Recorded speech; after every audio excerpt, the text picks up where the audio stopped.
Yu-Gi-Oh! 101 card review. Here to review a card that is coming as a promotional card in the Volume 8 Zexal. I believe that's what it is. Let me make sure because I don't want to confuse. You get no, the Yu-Gi-Oh! 5Ds Volume 8. There we go. Um,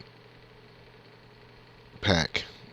And it's coming October 3rd, and what we're looking at here is Beelzeus of the Ultimate Diabolic Dragons.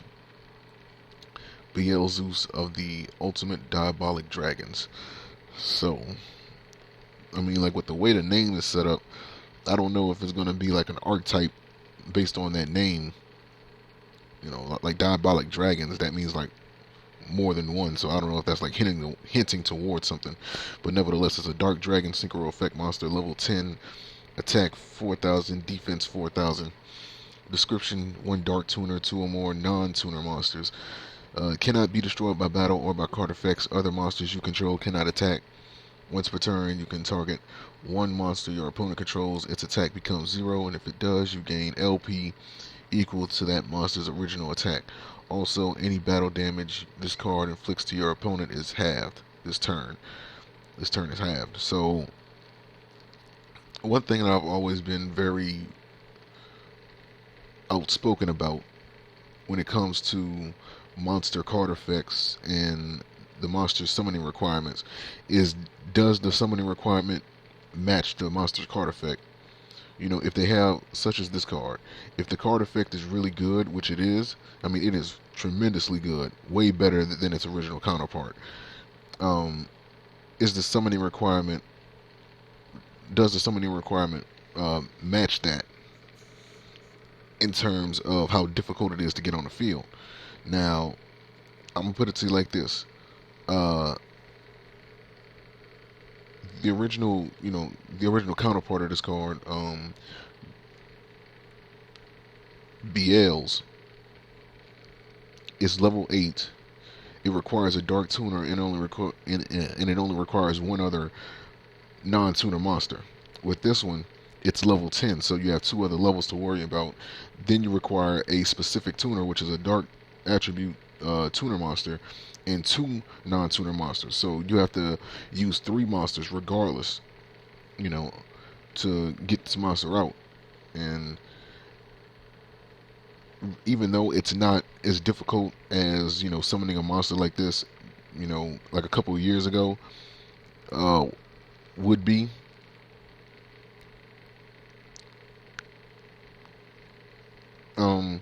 in today's era of Yu-Gi-Oh, it's still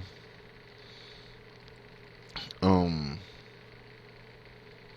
pretty difficult to do because it's so many things that can prevent you from getting a monster on the field to begin with, such as cards like the summon limiter, and you have monsters that can prevent special summons and things like that.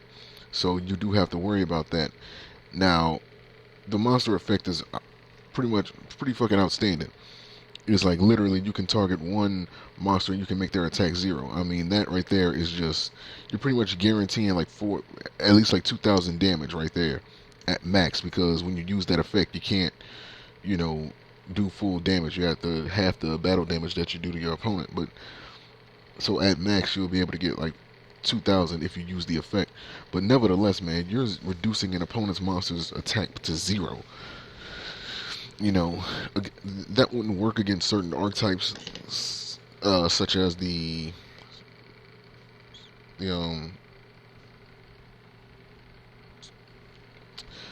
what's the name of that archetype? The super heavy samurai. The super heavy samurais. Since they work from defense position, it wouldn't work on them.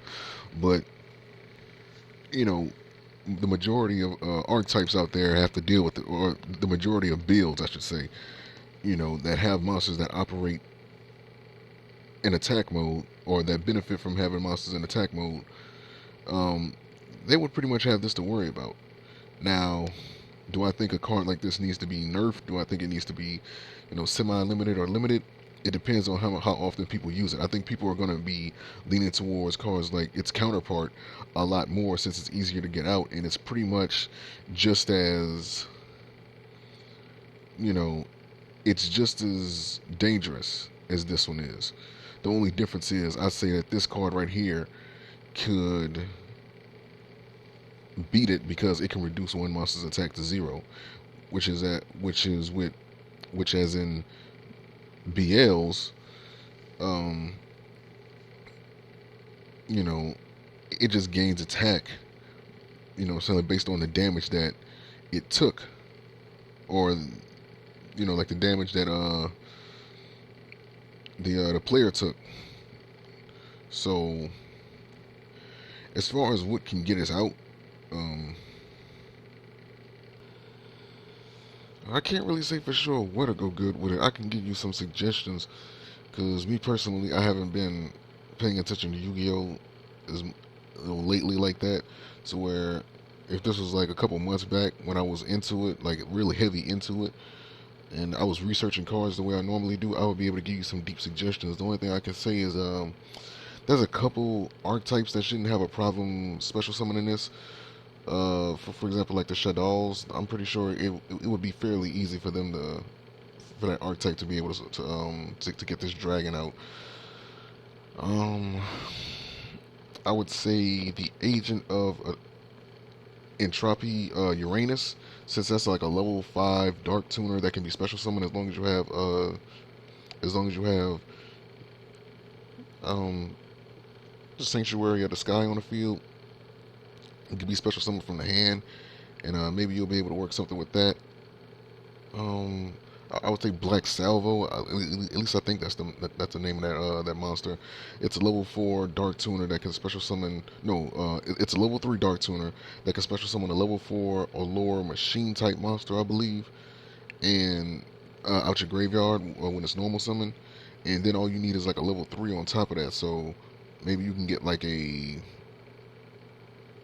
don't know, like a monster trap card that has like level 3, or you can try to like balance that out with like a monster. Okay, so let's say for example you have Black Salvo, right?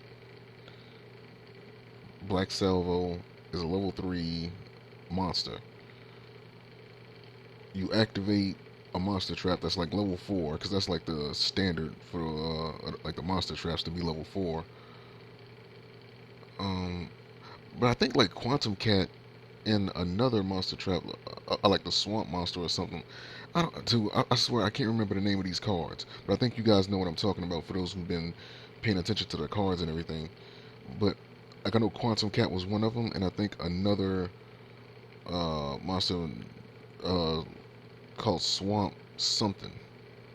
I don't know, but it was another monster trap card. I haven't looked at them lately, but I don't want you to quote me on this, but I think they can change their levels, or I don't know if it was just like their type and their attribute or whatever. But you guys check those cards out and you let me know if I was you know.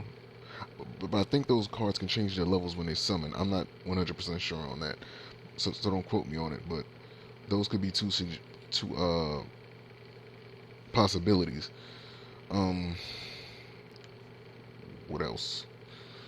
I already said like the Agent of Entropy Uranus, like the Shadows. Maybe the Dark Worlds, like if you toss like a tuner in there. I'm not sure. Pretty much any tuner based archetype, or rather any archetype that has a tuner in it that can get you like 3 monsters on the field that well, they can get you like 3 or more monsters on the field whose levels add up to 10. It shouldn't be a problem for you to get this monster out. Um, so yeah, that's my card review on this card.